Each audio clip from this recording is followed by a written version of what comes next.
Aadmi party നേതാവും ഡൽഹിയിലെ മന്ത്രിയുമായ അതിഷി മർലേന ദില്ലി മുഖ്യമന്ത്രിയാകും. മുഖ്യമന്ത്രി സ്ഥാനം രാജിവെക്കുമെന്ന് അരവിന്ദ് കെജ്രിവാൾ പ്രഖ്യാപിച്ചതിനു പിന്നാലെയാണ് ആം ആദ്മി പാർട്ടിയുടെ MLA-മാരുടെ നിർണായക യോഗത്തിൽ അതിഷി മർലേനയെ മുഖ്യമന്ത്രിയായി തീരുമാനിച്ചത്. ഈ മാസം 26, 27 തീയതികളിലായി ദില്ലി നിയമസഭാ സമ്മേളനം ചേരും.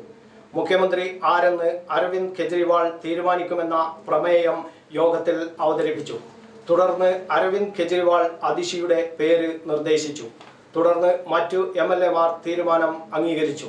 സുഷമ സ്വരാജിനും ഷീല ദീക്ഷിത്തിനും ശേഷം ദില്ലി മുഖ്യമന്ത്രിയാകുന്ന മൂന്നാമത്തെ വനിതയാണ് അതിഷി. MLA-മാരുടെ യോഗത്തിന് ശേഷം അതിഷി മർലേനയെ മുഖ്യമന്ത്രിയായി അരവിന്ദ് കെജ്രിവാൾ ഔദ്യോഗികമായി പ്രഖ്യാപിക്കും. അരവിന്ദ് കെജ്രിവാൾ ദില്ലിയിൽ മുഖ്യമന്ത്രിയായി 11 വർഷം പൂർത്തിയാക്കിയിരിക്കുകയാണ്. കെജ്രിവാൾ മന്ത്രിസഭയിൽ വിദ്യാഭ്യാസം, പൊതുമരാമത്ത്, ടൂറിസം മന്ത്രിയായിരുന്നു അതിഷി. ഈ വകുപ്പുകൾ ഉൾപ്പെടെ 14 വകുപ്പുകളാണ് അതിഷി കൈകാര്യം ചെയ്തിരുന്നത്. ദില്ലിയിലെ കൽക്കാജിയിൽ നിന്നുള്ള MLA-ആണ് അതിഷി. AAP-യുടെ ആദ്യ വനിതാ മുഖ്യമന്ത്രി കൂടിയാണ് അതിഷി മർലേന. 43-ാം വയസ്സിൽ ദില്ലി മുഖ്യമന്ത്രി പദത്തിലെത്തുന്ന അതിഷി മർലേന ആം ആദ്മി പാർട്ടിയുടെ സ്ഥാപക നേതാക്കളിൽ ഒരാളാണ്.